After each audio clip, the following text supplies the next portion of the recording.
កាសពិសេសមកដល់ហើយសម្រាប់បងប្អូនដែលស្រឡាញ់ជំនាញកាត់ដេរឆ្នៃម៉ូដសម្លៀកបំពាក់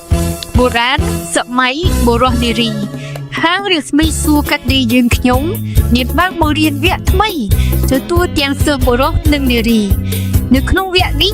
ហាងយើងខ្ញុំមានបញ្ចុះតម្លៃពិសេសនិងផ្ដល់ជូនសម្ភារៈសិក្សាមួយឈុតដែលឥតគិតថ្លៃចំពោះសិស្សមកពីឆ្ងាយ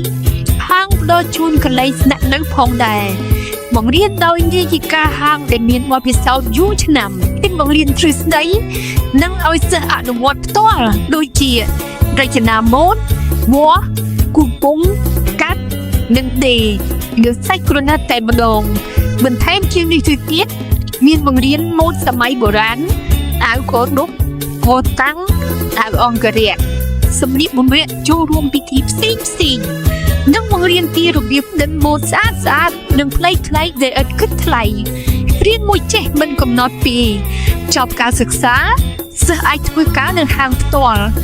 សម្លៀកបំពាក់ទាំងនេះជាស្នាដៃកូនសិស្សកាត់ផ្ទាល់ប្រសិនបើបងប្អូនមានចំណាប់អារម្មណ៍សូមមេត្តាទំនាក់ទំនងតាមរយៈលេខទូរស័ព្ទនិង link Telegram ខាងក្រោមសូមអរគុណ